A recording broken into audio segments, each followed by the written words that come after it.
tahun 2024 tentang pengangkatan utusan khusus Presiden RI tahun 2024 hingga 2029.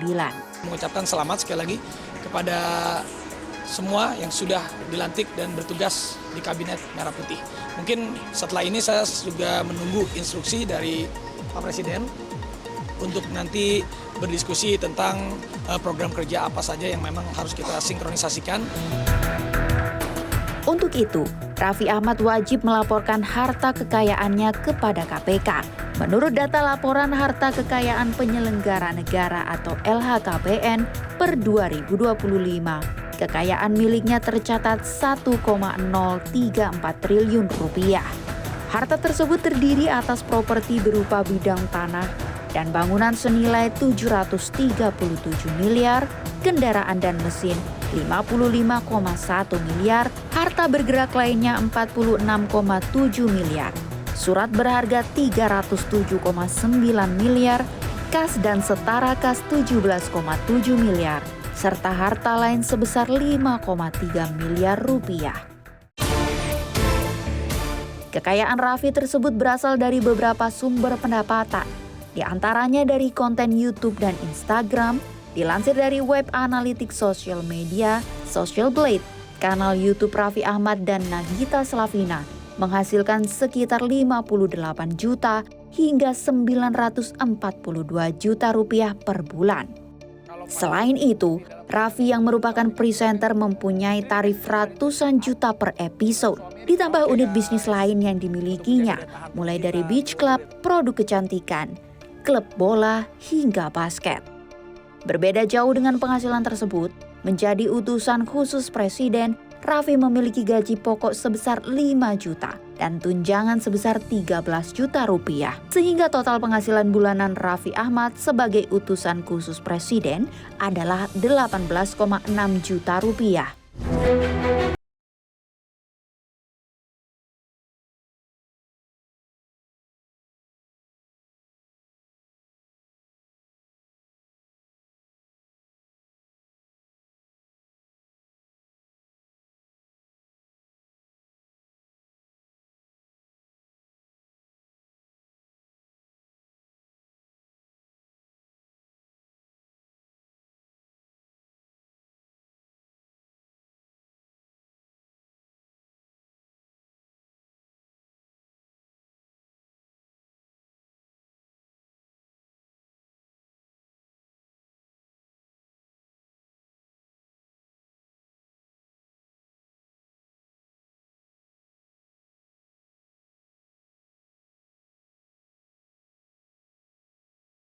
Rp7 miliar rupiah.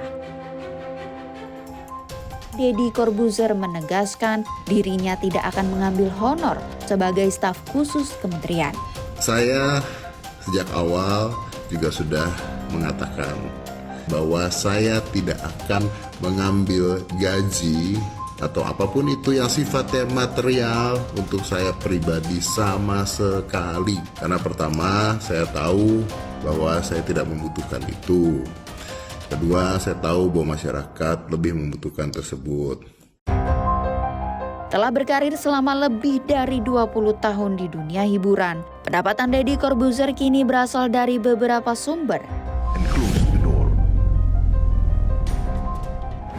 Nenek-nenek nyuri bawang, ya. Di antaranya menjadi seorang YouTuber dan podcaster lewat kanal Close the Door dengan lebih dari 24,4 juta subscriber. Social Blade memperkirakan kanal tersebut menghasilkan 5 hingga 6 miliar rupiah per bulan.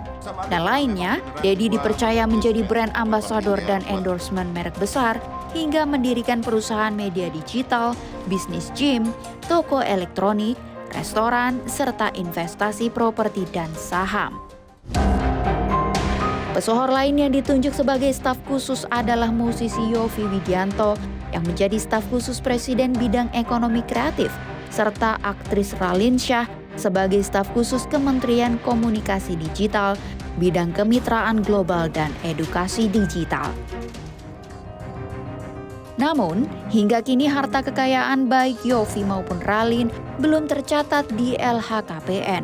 KPK menyebut LHKPN keduanya masih dalam proses. Dari gemerlap panggung hiburan, kini mereka melangkah ke pusat kekuasaan. Dengan kekayaan mereka yang mencengangkan, jabatan mereka mengundang tanya. Tapi di balik itu semua, harapan kita tetap sama, agar mereka tak hanya bersinar, tetapi benar-benar menerangi.